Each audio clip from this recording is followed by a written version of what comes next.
All right, so this is your comprehensive exams. These are the comps. So if you don't pass the comps, you got to take the class all over again. Yeah. All right, so we're just going to do a quick review of everything we've gone over. And then if you have any questions, let me know. But so let's just talk about what we talked about, just the idea of what Nusach is. All right, anybody want to let me know what Nusach is? Hal is here in the room and Judy's on live stream, on Zoom. So Judith, do you remember the discussion we had about what Nusach is? Well, tradition, essentially, a particular customary way of singing something. Mm-hmm. That's partly it. Yeah. Anything else? Al? Well, it's the musical scales that make up the Nusach. Yeah, you have to speak up louder. Can you hear Hal? Could you repeat it? I said it's part of it is the musical scales that make up each particular Nusach, and also motifs in some cases. Right. So yeah. So musically, there are scales and motifs, and those scales and motifs will be dependent on a number of things. Oh, look at Michael! Whoa, Michael, get off the street! You're gonna get run over. Where is it? I know he hasn't connected yet. He must be on Zoom somewhere. Yeah. Yeah. Michael, are you there? Yeah, now I am. Yep. Okay. Sorry. I love that. I love that the picture you had there. I was yelling at you to get off the street. You're gonna get run over. Right. Yeah. All right. I was young when that was taken. You were what? I said I was young. So we're just doing a review of everything we've gone over. The first thing we're talking about is Nusach, and Judith reminded us that it's some traditions and melodies.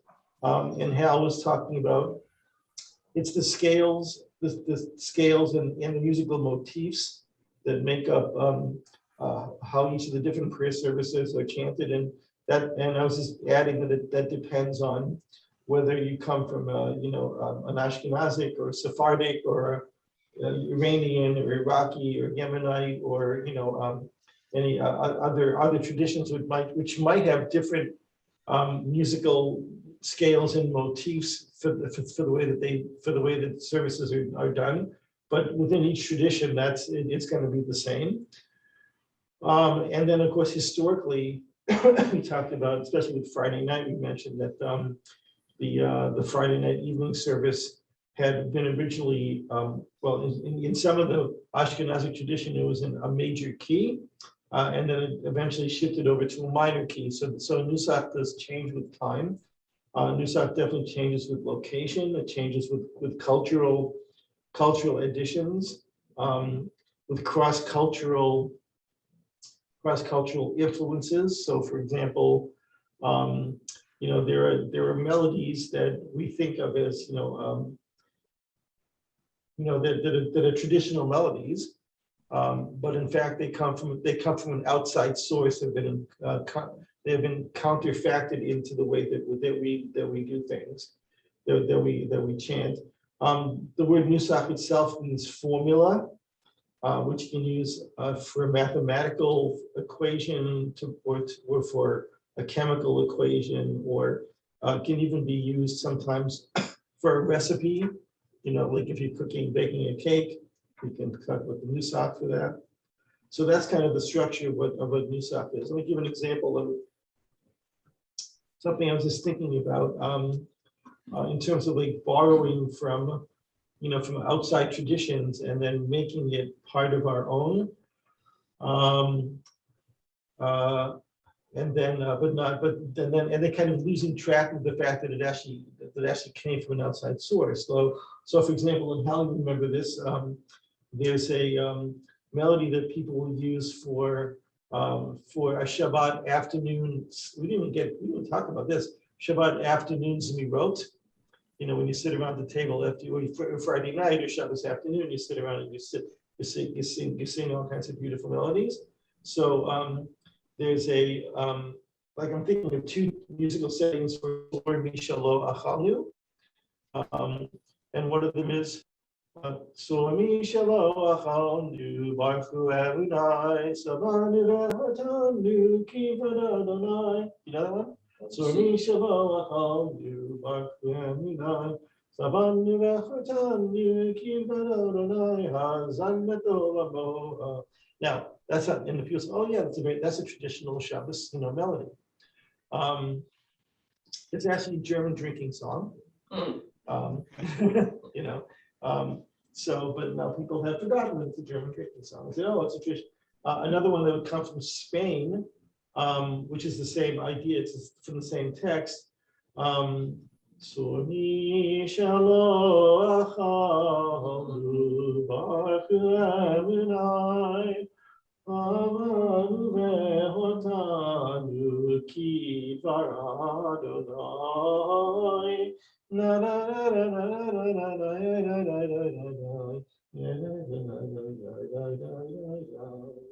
So that's actually that was a Spanish love song. It's about the rose that blooms. It's gorgeous, right? But it's and of course you could say, well, it does have the message of Shabbat. Shabbat is like a rose that blooms. It brings us light and beauty and life and all kinds of stuff. But it's a Spanish folk song from the 14th or 15th century.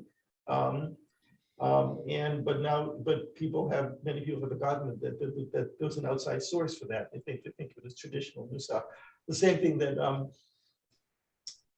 of us, we talked about this before, for Havdalah, everybody knows that Havdalah sounds like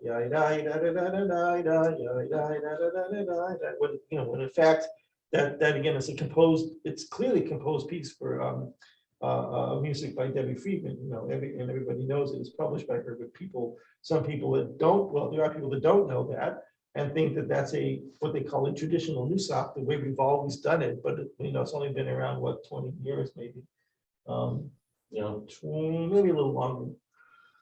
Feels like 100 It years.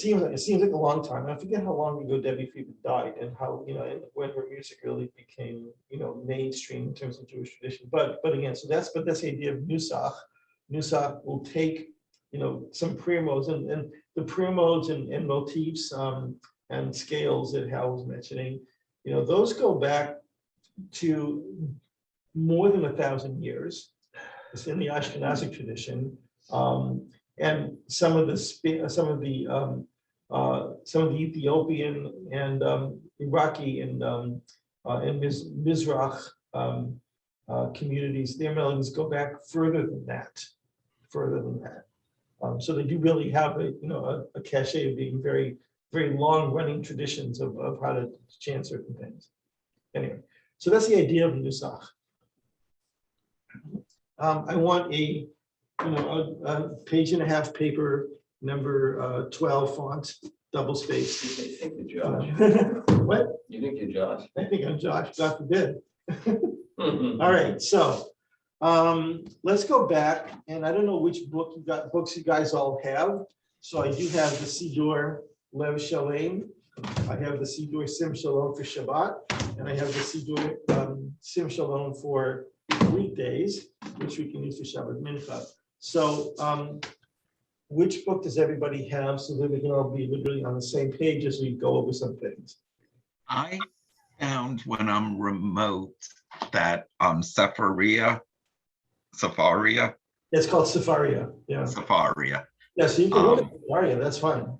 I love Sepharia. Works. So as long as you tell me the service and the prayer. Okay, right. And Judith, what book do you have at home? Or I think I'm using Lev Shalom. the Lev Shalom? That's the one is that the one online also? Wait a minute, which service are we looking at? Because Again, it doesn't have everything. We're starting with Kabbalat Shabbat Oh, okay. with Friday night. I don't know the Lev Shalom. I don't know what's on our website, to tell you the truth. So this might be on our website. I think this is the one we use in the Gann Chapel on Friday nights. So my presumption is that this is the one that will be on our website if you click on resources. Anyway, so let's start by just looking at, Kabbalat Shabbat.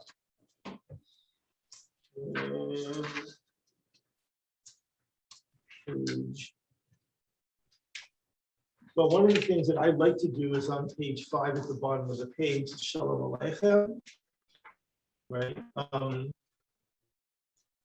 And this technically is not part of the service. This is really a home ritual, but I like to start services with that, and there's no reason not to, but a lot of people will not start there. But let's just start on page 10, which is Yedid Nefesh.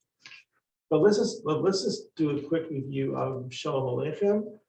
This we call it the traditional melody, which again we know is a composed piece of music that many people know. It goes Shalom Aleichem, Malachei Hashachri, Malachei Hayon, Mi Melech Malchei Hamlachim, HaKadosh Baruch Hu. Malachim Shalom, Malachei Hashalom, Malachei Elyon, Mi Melech Malchei Hamlachim, HaKadosh Baruch Hu. Okay, so just to point out something that I may have said before, or maybe not, I don't remember, but some things that a lot of people don't pay attention to is the difference between the third word of the poem, which is what? Shalom Aleichem. What's the next word? Malachei. Say it again, Michael. Malachei. Say it one more time. Malachei. Getting closer. So Malachei. Malachei. Yeah. Right now, look at the next line. And what's the second word?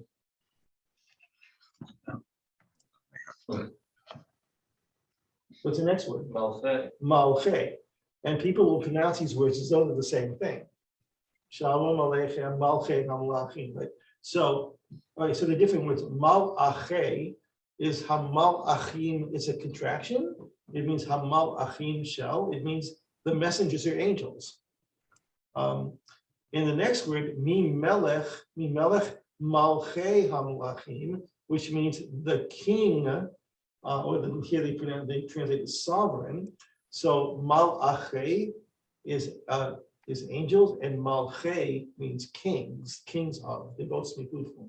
Okay, so just be careful when you're saying this, because otherwise you're saying things that are not really there. Like if you say Shalom Aleichem Malchei Hamlachim, which is like a peace unto you, the ministering kings. Which is really not what it said. It's Malachei, the messengers, not the kings. Right? Anyway, so just something to note about pronunciation, which can be important. Okay, and then just remember to go back to a review of the basic Nusach for Kabbalat Shabbat in Ashkenazic tradition.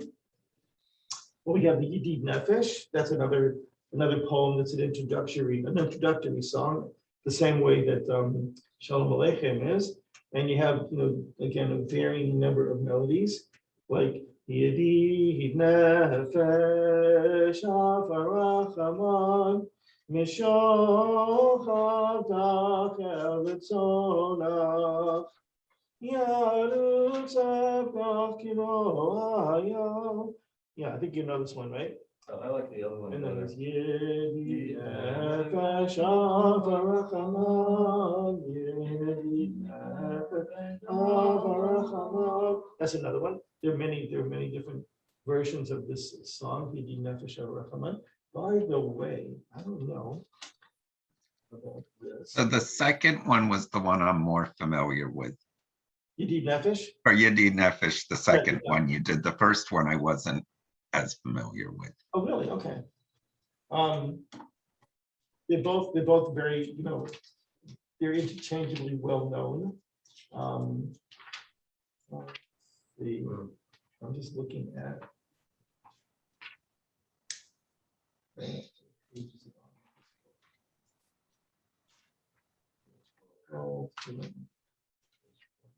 Okay.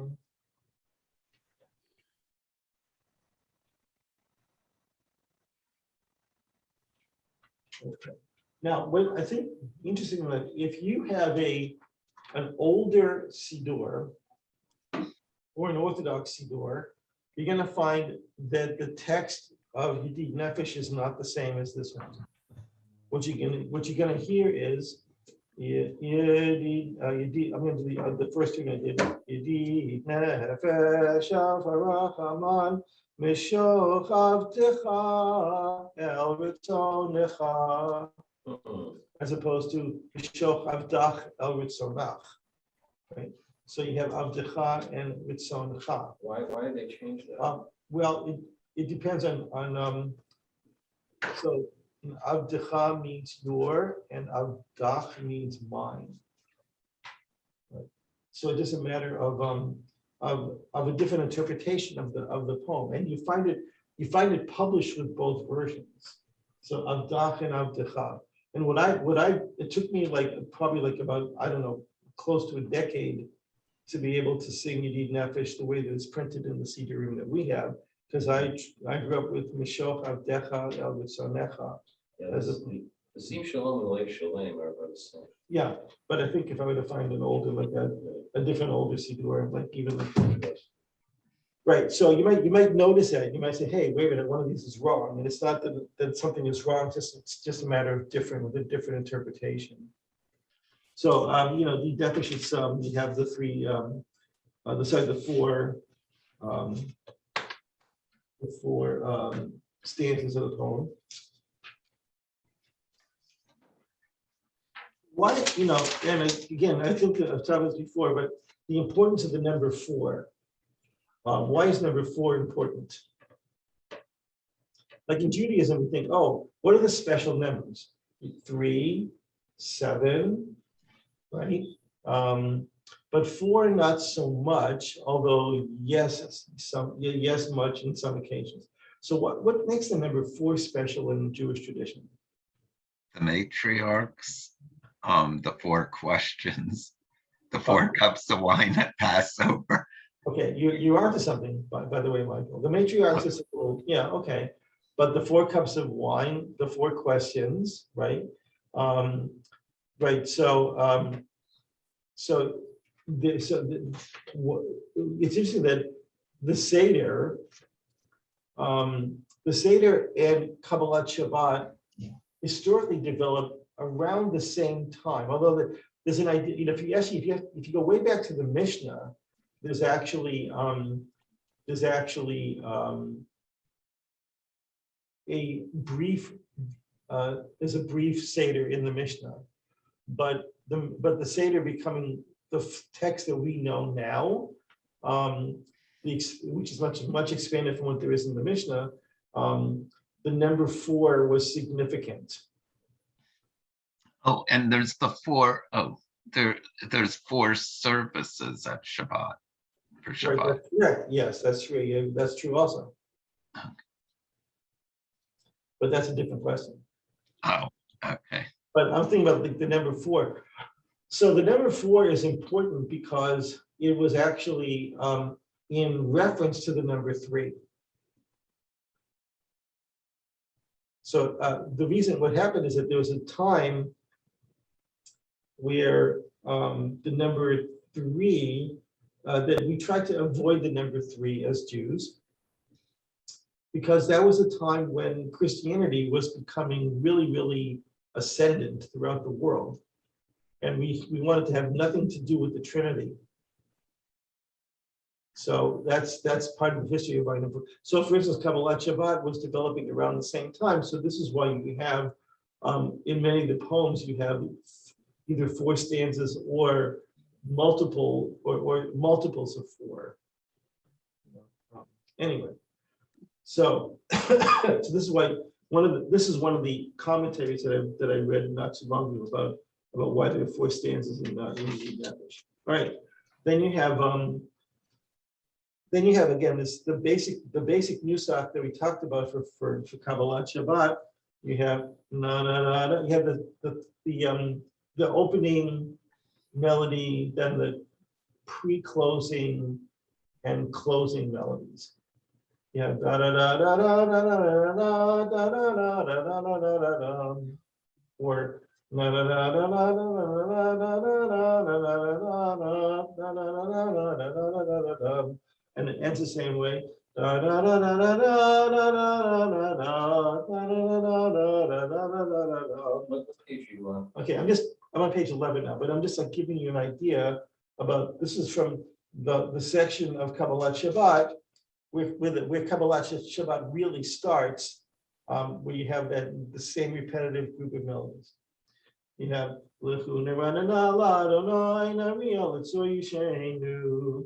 and then on page 12, Arba'im Shana Kud Fador Ba'amaram Toile Vehem Le'edidachai. We have that pre-closing melody. Asher Nishpati V'api Im Yevon El Menuchati. And then once you know this group of melodies, you can do an entire Kabbalat Shabbat service. Shir Ladonai Shir Cham on page 13. Shir Ladonai Shir Chadash Shir Ladonai Kol Haaretz. And then page 14. Yismech L'Shamayim V'Tagel Haaretz. Yirav Hayam L'Lo Yalo Sadai V'Chol Asher Bo Az Yirenu Kol Tzeyar Lifnei Adonai Kiva. Kiva Lishpot Haaretz Yishpot Tevel B'Tzedek Be'yamin Be'yamunato. Page 15. Adonai Malach Tagel Haaretz Yismechu Nim Rabim. So just say that once you can do that, then you can do a Kabbalat Shabbat service. Now, if you want to do a Kabbalat Shabbat service, it's going to be somewhat more engaging, to yourself and to the congregation. This is when you back up and start adding some melodies to the psalms. You have these 6 psalms, and you can add all kinds of melodies to them. Like for instance, if you go back to page 11 for Lechuna Ranana, you can do Lechuna Ranana Ladonai Navi Alitzor Yishenu Mikad Mafana B'Tona B'Zmirot Navi Alo. We can do Lechuna Ranana Lechuna Ranana Lechuna Ranana Ladonai. Or again, there are just any number of different melodies that you can use that will just be more engaging to you and to the congregation. So it's not just the same thing over and over again, which is not to say that by doing just the basic Nusach all the way through, that's a perfectly reasonable, acceptable way to daven Kabbalat Shabbat. So then you have Shiru Ladon, like page 13. Shiru Ladonai Shir Chadash Shiru Ladonai Kol Haaretz. That just happens to be the tunes that Elias does. Right, that's and we learn that in Game Chapel as well. There are There's other tunes like Shiru Ladonai Shir Chadash Shiru Ladonai Kol Haaretz. And that can be melodies used someplace else.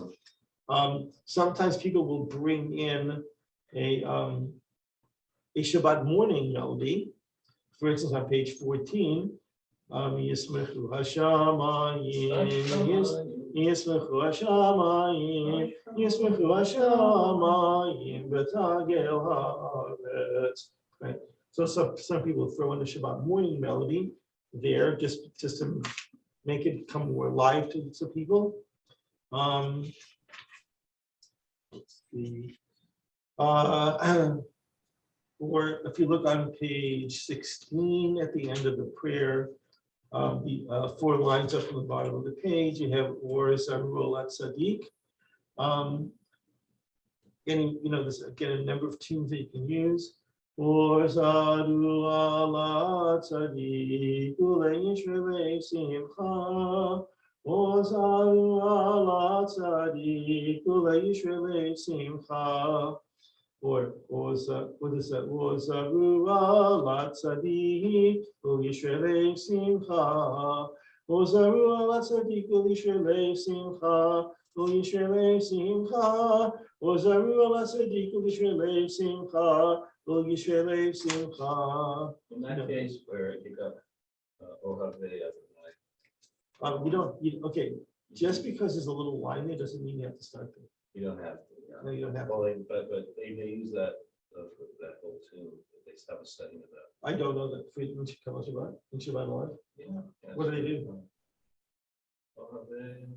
I mean, I haven't been in Shabbat alive in 10 years, Oh, is that how it goes? so I have no idea. I know Shabbat alive is all kinds of melodies, new melodies, old Yeah. melodies. No. I don't know. On page 17, this is the melody that I said before. We can use that one here. Shiru ladonai shir chadash ki niflo dasa. Right, so that's a good one to use for this one. On page 18, again, a melody that was brought in from Shabbat Alive. I'm not sure who wrote it. Zamru Adonai b'chinoi b'chinoi b'kol zimra. Again, so taking the basic melody of Kabbalah Shabbat, you can just do the whole thing like that, or you can bring in melodies. You can bring in a new melody for any one of the songs. Because once you start Kabbalah Shabbat has to start before Shabbat starts, right? And that's, in a traditional setting, the purpose of Kabbalah Shabbat is to make the space between, the temporal space between the latest time you can daven Mincha and the earliest time you can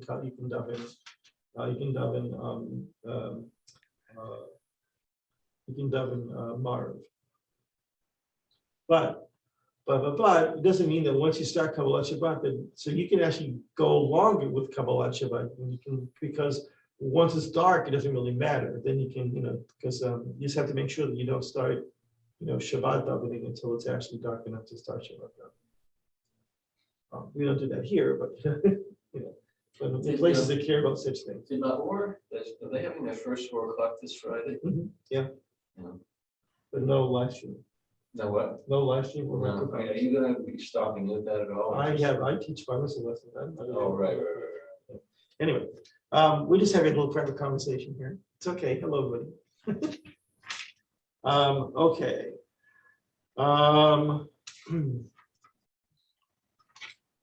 Right. So just talking about different melodies. Like on bottom page 20, where the little arrow is. Roman Adonai, Eloheinu,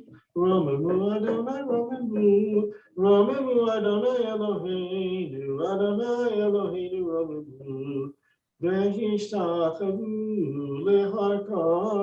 That's another one. Adonai Eloheinu, Roman. Did Jeremiah look that? What's that? The Roman Adonai. I think Jeremiah wrote that. Yeah. So that's a melody in Shabbat Alive. It's a setting for Roman Mu, but it's actually really it's new because Jeremiah Clermont wrote it, so we know that it's new. That's not an easy setting. It's not easy to sing.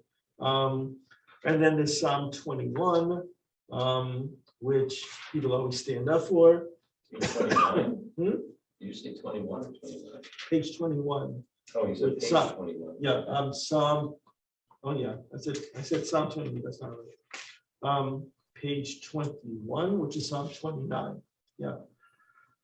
And again, there's like all kinds of melodies for this one. Havu Ladonai b'nei Elim, Havu Ladonai b'nei Elim. Just a couple. There's nice settings for Ana B'choach. We haven't done that very often in Gan Chapel, but I think we need to be starting to add it more often. This is a beautiful little meditative poem about God's strength and the strength that God gives us. You okay? That's something like here. Okay. Then of course there's L'chadodi, which has hundreds of melodies. And we talked about L'chadodi being that separating moment where it separates the 6 psalms that come before it to the psalm that comes after it, which is really the psalm which is the psalm for Shabbat. Mizmor Shir L'Yom HaShabbat. So we have six, so you see this, the structure, we have 6 psalms, liturgical poem, L'Chadodi, Piyut, and then the song for Shabbat. Right, so that's the connection there. And God, there are just so many melodies for L'Chadodi that it'll just make you dizzy to try to think about it. But L'Chadodi L'Krakala, or L'Chadodi L'Krakala, L'Chadodi L'Krakala. Just a few samples. Just a few samples of what's available. The song for Shabbat, again, all this can be done just in the plain Nusach. But again, all kinds of different melodic settings, for the song for Shabbat.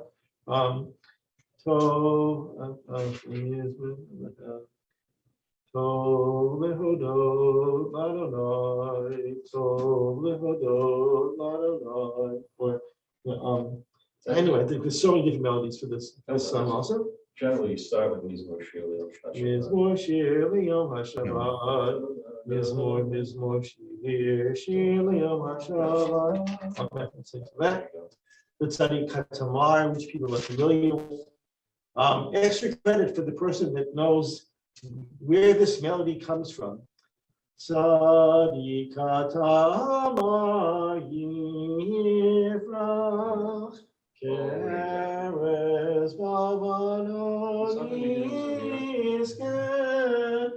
Okay, anyone know? Y'all know the melody for Tzaddik Katamar, right? Right? Yes, okay. Now, so the question is, where does it come from? Okay, you have to listen to Louis Lewandowski's setting. Is it Lewandowski? Yeah, Louis Lewandowski's setting of this entire song.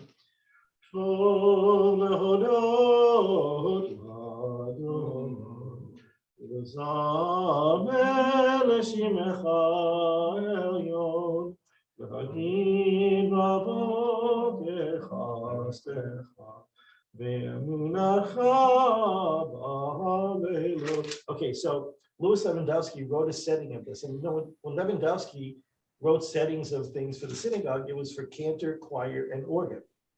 It's a magnificent setting, and the Tzaddik Katamar that we all know is actually what you're singing is actually a mixture of three different parts of the music. You're singing part of the tenor solo, part of the cantor solo, part of the organ part. You're not actually singing what Lewandowski wrote. But I would urge you to find a recording of this. Oh, I know we can find it. Yeah, Zamir. Zamir Chorale recording of it's called The Majesty of Holiness is the name of the album. And you can listen. And Charles Osborne is a soloist on that. It's magnificent performance. And you can hear the whole thing. Now the Tzaddik Katamar part is actually a trio for baritone, tenor, and soprano. I did that. Yeah, baritone.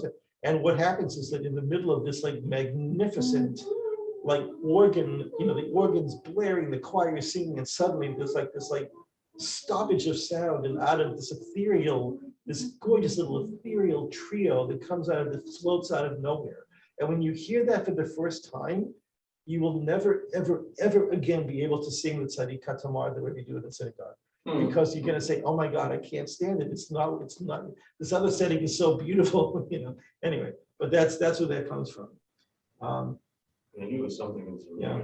So, and then Tzaddik, some people do Tzaddik Katamar Yifrach, Tzaddik Katamar Yifrach. Now that's it. That's that melody, Tzaddik Katamar Yifrach, right there. That's actually from the 1940s. That's actually a chalutzim melody. The chalutzim, the pioneers, the settlers of Israel, the 40s before it became a state. So that's a melody. It's a dance melody that was from the 1940s before Israel became a state. That little melody too. Anyway, so all these different, the history of these melodies is really, really beautiful. Anyway, and then we end with one more psalm so that we can and with the morning's Kaddish. All right, now, wait, another, the free bagel and tuna, if you know the purpose of the Kaddish. When we talk about the purpose of the Kaddish, Separates. aside from Hal, anybody remember? What's the purpose of the Kaddish? Michael, you can't Like have, a break between sections. that's exactly right. Otherwise, you couldn't have breakfast at Minion this week. I'm not coming in. You'd come in with your COVID card, you'd rip it up. Yeah, so the purpose of a Kaddish, whether it's what we call the Kaddish Atom, the morning's Kaddish, or a Chatzi Kaddish, it's actually the proper term is a Kaddish Chaser, which means a diminished Kaddish. It's missing something, or the Kaddish Shalom, whatever those Kaddishes are. Their purpose is to divide parts of the service. You've either come to a division or you've actually completed a section of the service, or completed the service, that kind of thing. So that's the purpose of the Kaddish. All right, then we move on to Rabbi's Devar Torah. Just kidding. Can you give us a sample of that? Yeah. You've done enough of your own. Yeah, so usually what happens is a little hefsek, a little break between Kabbalat Shabbat and Marav, where there's a little, there's a little Devar Torah. This doesn't always happen. I mean, some shuls will do that just to make sure that it's actually dark enough to start davening Marav. And some people just do that just because it's a moment where you have a congregation, of people that want to study and learn something. So. Right, then we have the Baruch. So now we're into the Nusach, the melodic Nusach for Friday night, which is different from a weekday service. Remember that the texts are mostly the same on Friday night compared to weekday evening, with some additions and some omissions, a little bit of both. So. So for Friday night, it has its own special Nusach. Baruch hu et Adonai Yavavorach. Is that a straight minor? Or is that Yeah, is that a minor? Yeah, it's not a harmonic one. It's a plain. natural minor? It's a natural We may minor. not even use the seventh. so Yeah, we don't. sixth. Well, you can, but most people don't. They stay within the lower part of the. Yeah. But we're just having a little nerd discussion here about which part of the minor scale we're in. So the lower part of the natural minor is the lower fourth is the mode, the motifinal mode within that structure of that. Motifinal? Well, it's the motif. I'll look it up. Motifinal. Yeah. All right. So so then you have and again you can do the same thing. You just have that da da da da da da da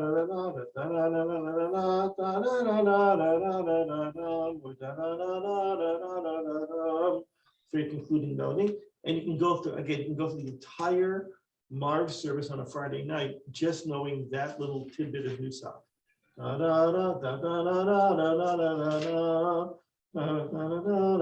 So once you can do that, you're going to do an entire Friday night service on Shabbat. Yep. On Shabbat. Now, again, this is the same idea where melodies have been added, some counterfacted, that is, other melodies from other places brought in, new settings written based on the Nusach, popular songs, that kind of thing that get incorporated into the davening, it's just to make the davening more engaging for the congregation. So, and we had this discussion, and when Sandy was here one night, we talked about the fact that she, and I think a lot of people feel that they like the services to sound exactly the same each time, because there's a certain comfort level to that. I feel like I'm at home when I hear Kabbalat Shabbat, and I know exactly what each song, what each one of the settings is going to sound like, you know. And the same thing is true, like the same thing over and over again for, you know, for Kabbalat Shabbat as well. And some people like to have a little variety, which I think is usually more engaging to have some variety in the davening. Anyway, so bottom of page 39. Oh,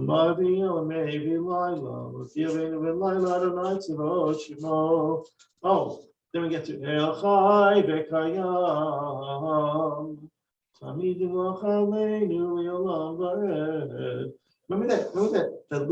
Remember that melody that we talked about? El Chai V'Kayam. Right?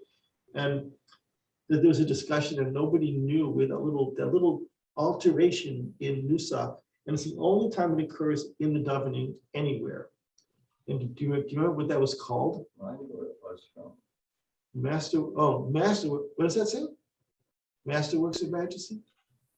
Masterworks of Majesty. I think that's the one you said. It's called the what's it called? The Majesty of Holiness, I think is what it's called. Oh, well, there are a lot of entries in YouTube. Oh yeah, there's probably all kinds of, but you can look, so Majesty of Holiness is the Zamir album. Majesty of Holiness. That's the Zamir. This album. is a Zamir link as well. Okay. Yes, I think we did. That must have been the series of concerts we did about 4 or 5 years ago at Temple Rain. Maybe. What is she talking about? I'm trying to find a setting of the song for the total.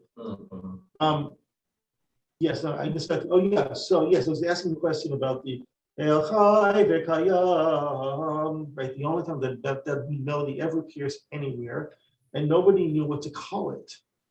It's it pops out of nowhere. It goes for 4 words, and then it's gone. Right. So do you remember we had this really strange name for it? George. Thank you, Michael. Oh. Yeah, it's called George. Yeah, I don't know. it's called George. Yeah, wow. I know because they had no idea what to call it, so we called it George. I know, let's call it George. Look at you, that's what happened. Like George Washington. Just George. You know, they could have called it Fred. I don't know. But they called it George Nusach. Yeah, and that's so. In other words, if someone's this is one of these questions that I'll be asked on my comprehensive exams to graduate cantorial school. They'll say, "What is George?" Really? And yeah. What is George? Yeah, they'll say, "Or can you sing George for us? So where does George appear?" I know that question is going to be asked. It's a very unusual thing because it's one of the things. It appears only then, no other point in the davening. Is this the one that mirrors Kol Nidrei? Is that one? No, that's in Shabbat Mincha. That's Right, it's different. Yeah. it's similar though. Maybe. Okay. All Is right. it spelled, Dan, is it Yeah. spelled with the gimel with the like diacritic mark to indicate that it's George? If you're writing it in Hebrew, yes. Uh-huh. Yeah, because otherwise it'd be gorge. Gorg or Gorg. Gorg. Yeah. Right, it'll be twice after, yeah. All right, so then, page 40, we have a Havat Olam. Again, there's all kinds of settings you can use for this. You can stay within the Nusach. You can do Havat Olam, Beit Yisrael, Amcha Havta, or you can sing, Havat Olam, Beit Yisrael, or Ahavat Olam Beit Yisrael, or Ahavat Olam Beit Yisrael. I mean, it's like so many melodies that people know, for this. One of the, if you go to, by the way, a nice source for trying to find some melodies is if you get recordings, and they're probably, I'm sure they're available nowadays, maybe even free downloads. From the Israel Hasidic song festivals that they used to go on all the time, and there's lots of different melodies that have come from there, from those over the decades, that then you might even, hear, say, oh, I know that melody, it came from the Israel Hasidic festival, that kind of thing. All right, Shema Yisrael, we talked about, yeah, exactly right. So you could do, people will shift into the Shema Yisrael Adonai Eloheinu Adonai Echad, which is really not the correct Nusach for the Friday night service. It's really more like what you would do on a regular weekday evening service, which would be Shema Yisrael Adonai Eloheinu Adonai Echad, just something like that. But most people will sing that. They'll sing the V'ahavta together, or it's some other setting.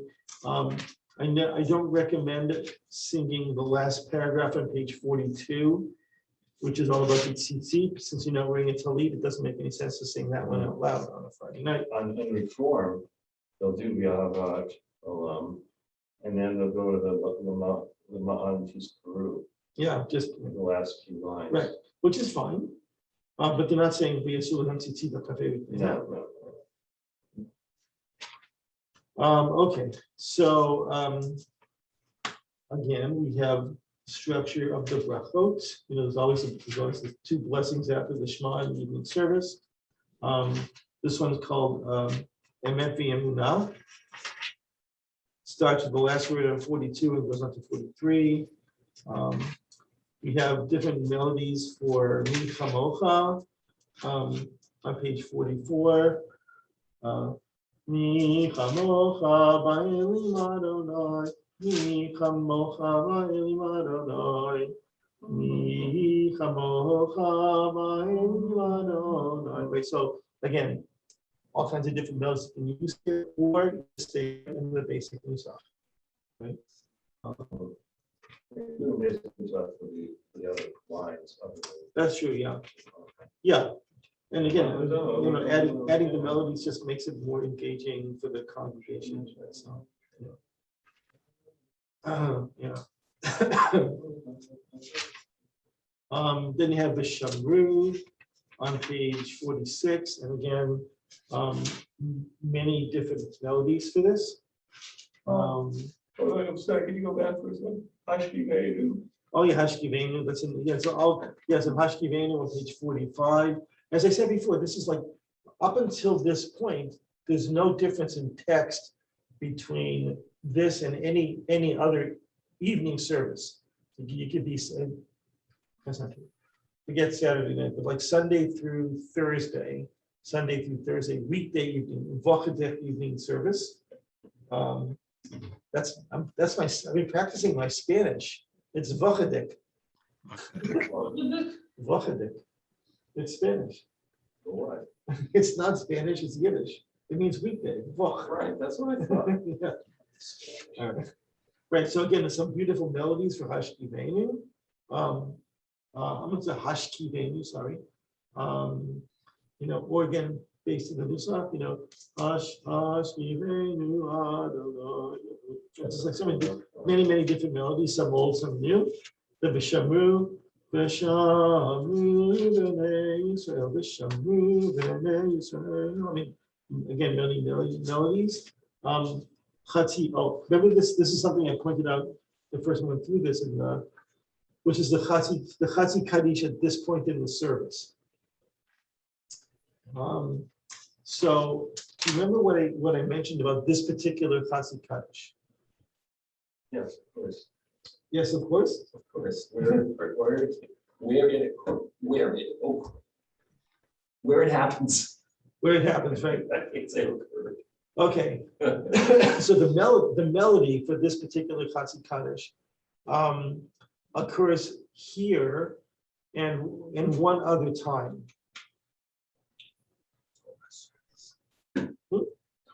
The Torah service is right. Hal has won himself a free onion bagel with tuna. Ooh, how'd you know? You like onion bagels? I like onion bagels. Yeah, because this is the only time that you use the melody. Thank you, sir.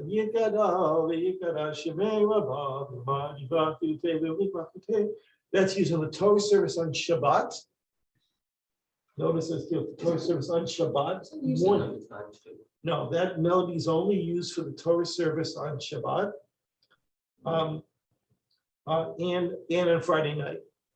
If you're using it other times, then you're using it inappropriately. Yeah, I could have sworn I heard someone do it. Oh, I'm sure people do it all the time without realizing that they're doing the wrong melody. Yeah. So yeah, because people, because people come to show on Saturday morning, they know this melody, they see a Chatzi Kaddish, they sing that melody. Oh, this is the one. Oh, all the Chatzi Kaddishes sound the same. No, Yeah. no, wrong. So, that's the only time that melody is used, is Friday night and for the Torah service on Shabbat. And then the Amidah, when we talk about this with this Amidah, it's called the Me'ain Sheva. Remember what we talked about the words Me'ain Sheva. We know what Sheva is, right? About 7. Sheva is 7. So Me'ain means kind of like, sort of, or from the 7. Because it's really not, on Friday night, you really don't do, you don't really do a full Amidah, right? No, there's a lot like that. Yeah. So, I guess you can get the sound Amidah, but then, I'm sorry, that's my mistake. You have the silent Amidah, sorry. And then at the end of the silent Amidah, then you have a repetition of the Bayechulu. Remember that you did, if you look on page 49, look at page 49, in the silent Amidah on Friday night, you have Bayechulu Hashemayim Ha'aretz V'chol Tzva'am, right? All right, so, and then on page 53, you have exactly the same text. So you've already said the Bayechulu to yourself. You've done it. You've already, it's in the 4th blessing, right? We've already done this, but yet we do something. We do it again, and this is what's called the main Sheva on page 53, because it's kind of like it's kind of though you're almost starting a repetition of the Amidah, right? When you have first you sing Bayechulu, and then you have the beginning part of the Amidah. Up until Konei Shamayim Va'aretz, right? So it's like you're doing an Amidah, right?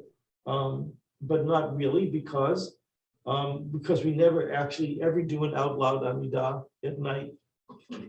Right? We never do that ever. Why is it that this happens? Why is there Me'ain Sheva here? Okay, so Hal's asking, why is there the Me'ain Sheva? And I'm not sure. It's a good question. I'll have to do some research on that. The lines are open, 254-5678. You're on the air. Yeah, you know the answer? Excuse me a moment. We're gonna call me? Hal's on his phone, he's gonna call me. So you have this little section where it's as though you're beginning the Amidah, but don't go any further than that first paragraph, which is called the Avot. Avot or Imahot here. And then you get to Magen Avot, Idvaro. Again, different melodies for this. Or just in the basic Nusach of Friday night. So this is the other question. So we talked about this vaguely about the number, and Michael, you pointed this out earlier tonight, the fact that there were four Amidot on Shabbat, right? Each one of them highlighting a different aspect of Shabbat, right?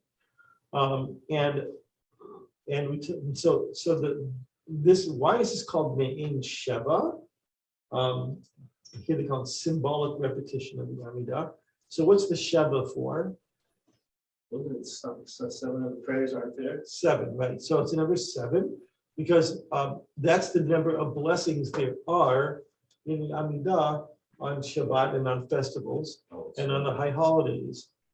Right? Every Amidah begins and ends with the same 3 blessings, and during the weekday, after the 3rd blessing, You have a series of blessings that are known as petitionary, asking, praising God and then asking God for things. And then finishing up with the last three. But on Shabbat and on festivals, we're actually letting God take a break. So we don't ask God for anything, but we do have what's called the middle blessing, which is called Kedusha de Yoma. That's the Aramaic for that, which means the sanctification of the day. And so there are 4 different aspects of Shabbat, each highlighted in the 4 different amidot that we have on Shabbat. So that's why it's called the Sheva, because it's like the 7 blessings that you would say if you're going to say them out loud, but you're not saying them out loud. You only do this beginning part. It's an unusual feature of the Kabbalah Shabbat. And then we have the Kaddish Shalom. Again, the melody for this can be either major or minor. Most people will do Yitkara V'Gara Shemei Rabba V'Amadi V'Akitei V'Takitei, right? You could do Yitkara V'Gara Shemei Rabba. You can do that one too. You can do either one of those. The Yitkara V'Gara Shemei Rabba is a little bit more festive and joyous, which I think is a good reason to use that melody on Friday night as opposed to the other one, which doesn't quite have the same joyous feeling to it. We do Kiddush on Shabbat in the shul. Anybody remember why? Why not do it when you get home? No. Well, Hal said you might not do it when you get home. There was a reason. There was Yeah. a reason. I'm sorry, but I have to leave. Okay. So thank you. See you all tomorrow, next week. Okay. Tonight was the last class. Oh, tonight is the last one? Yeah. Okay. Yeah. I'll probably be doing some other adult ed later in the year.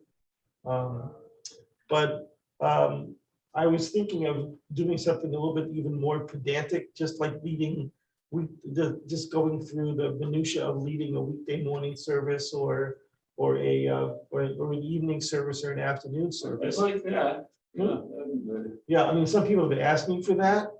So maybe I will do that sometime in January or February. But Okay, well, thank you very much. You're welcome. Okay. It Have was a good nice night. learning with you, Judith. Nice Thank you learning. very much. You too. Yeah. Bye-bye. I'll save an extra bagel for you. Thank you. You're welcome. So let's see, what was my question? Oh, why do we do Kiddush? Why do we do Kiddush and Shul on Friday night? I still would say because some people will not get to hear it afterwards. Yeah, Hal's saying some people won't get to hear it afterwards. And make sure. But that's kind of sort of in the right direction. I know that. I mean, there's a historical reason for that.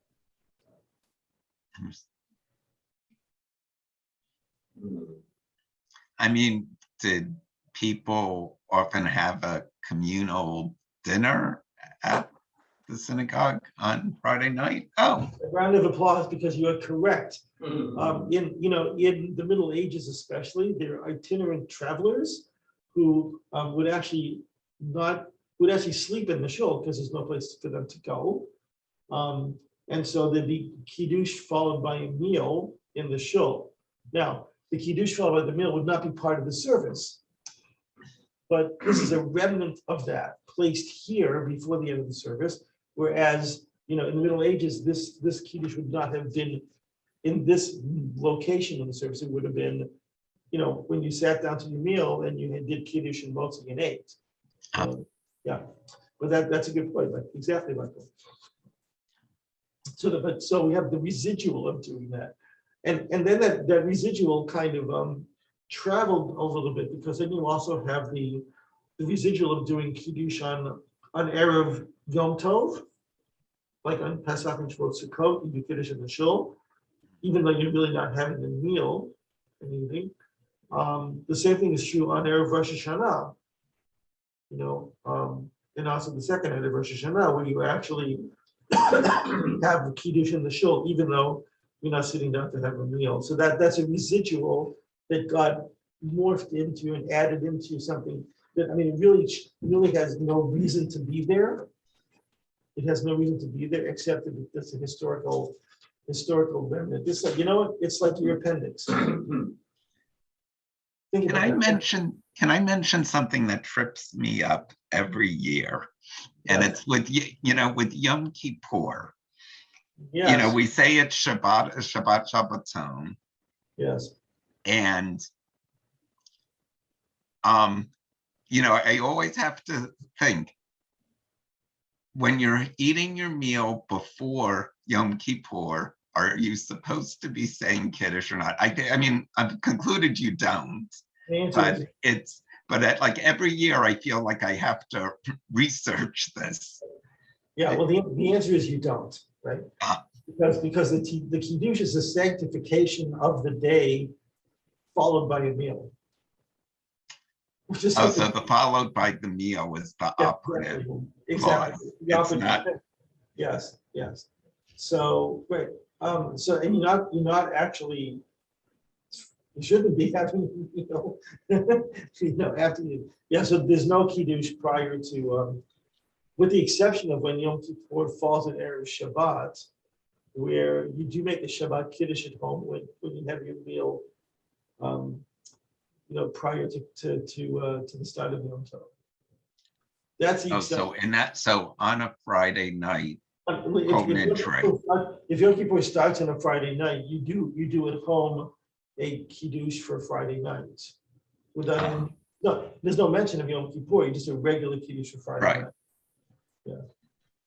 But that's the exception, and but otherwise you don't do that, right? So then we have Aleichem. Of course, we talked about the fact that Aleichem doesn't belong here, but we have it anyway. Remember that discussion that we had about where the Aleichem came from?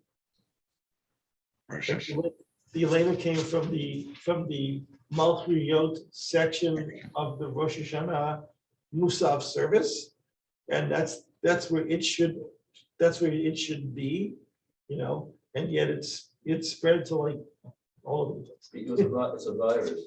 Yeah, yes, it's like a virus. Okay. Not really, but all right. And of course, we end by separating everything with Mornis Kaddish, the Kaddish, right? And then again, we also have the tradition of ending with some kind of a song or a hymn, like we end the Shabbat morning. So the tradition is to do Maimonides' 13 principles, known as Yigdal. Yigdal is actually one of these 13 principles, right? Did you know that? You didn't know that? Yeah. You should read the Moreh Nevuchim. You should read Maimonides' Guide for the Perplexed, There it is. because it's in there. Because he talks about 13 principles that Jewish people should need to live by.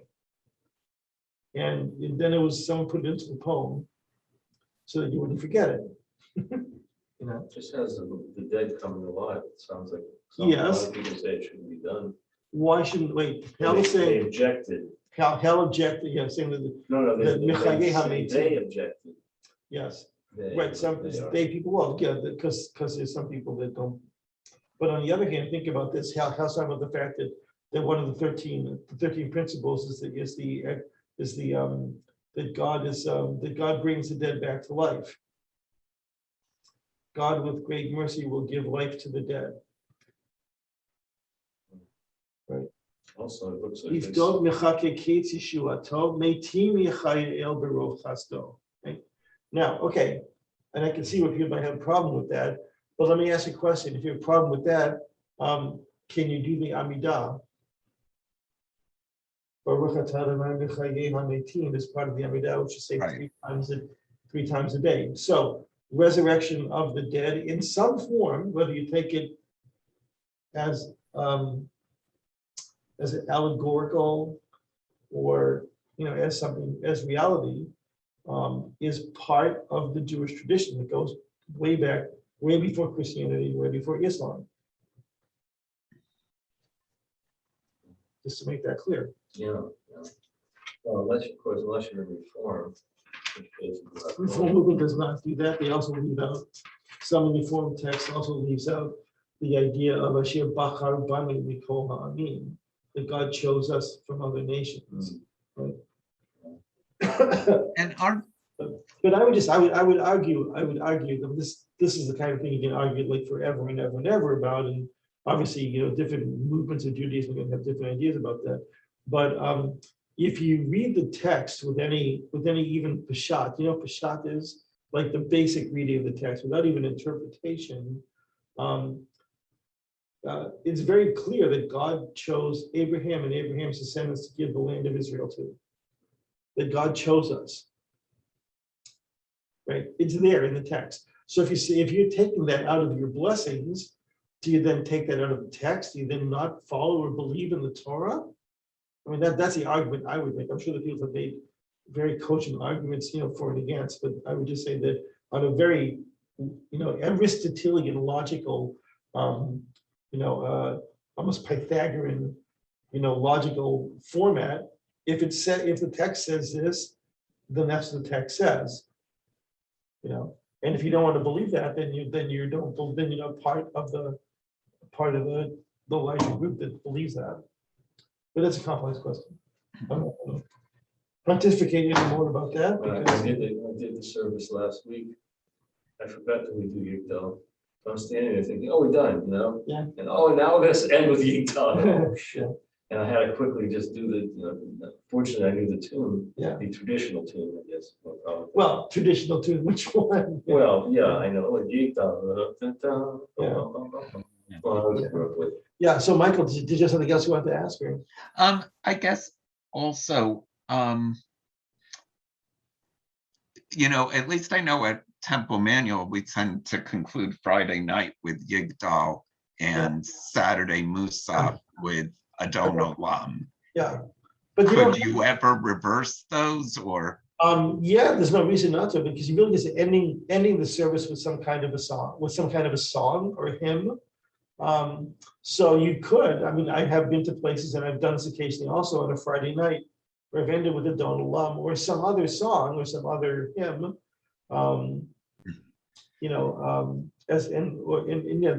There's no reason not to.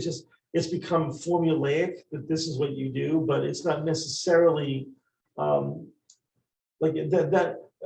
Even and really, the service ends with Mornis Kaddish. So any of the songs or hymns after that is just Icing. Is icing on the cake, kind of, yeah, exactly. It's cream cheese on the bagel. It's cheese on the bagel. I don't know. Yeah. It's actually the capers on the blocks. Capers on, yeah, there you go. Exactly. I don't like capers. I don't like the logs. And Hal doesn't like lox. So Michael, you got plenty. You're gonna give you capers and lox. Yes, I'll have a lot of capers. All right. Okay. So I should email them in the class and see if they have any questions. I still have to figure out how to point you to the recordings of all these services, which are actually on the temple website, but nobody knows how to find them unless they were deleted in the newest edition of the temple website, which I don't know if that happened or not. That's what happened. Yeah, it's possible. In which case I'll have to do some more recording. All right. There is, Yes. through my genealogy class, I heard there is this thing called the Wayback Web, where if you know of a date when something was there, you can find stuff on a website that was deleted. But the website it's a new website. Right, I realize that, but there's like a way you can set something when you research something to say, I want to see what the web looked like on this day. Oh, okay, it's possible. It's just I'm not sophisticated enough to know how to give you directions to do that. I'm But- sure. Yeah, I'm sure. Well, I mean, then again, all this stuff still could be there, and it's just not easily located. That's Right. it. So I'm not sure. Anyway, it's like the Well- dark web. It's like the dark web, Yeah. Well, this I think is called the Wayback Web. Oh, does that, wait a minute. I just want to know, does Mr. Sherman run the Wayback Web? Says Mr. Sherman. Just, Do you remember, there was a TV cartoon called Sherman and the Peabody? No, this is- It was it was a talking dog and a guy and he would go back in history, like you'd meet Marie Antoinette and and he'd Oh, pose those- okay. And this and he had this machine called the Wayback Machine. Now this is a cartoon from the 19. Oh, okay. It could be in the cobwebs of my mind somewhere. You may be too young to remember this, but like people of a certain age remember this That cartoon, was a cool cartoon. which was on. It was on the same. It was with Rocky and Bullwinkle. It was on the same little section of the. Yeah, Oh, Natasha Vitale Natasha and and Boris. Boris Badenov. Yeah, Natasha. What's the last name? Natasha Vitale. Yeah, Natasha Fatale and Boris Badenov. good enough. Total. Yeah, talk about. Could you get away with that these days? No, Politically incorrect as you can be. no way. Must kill squirrel and moose.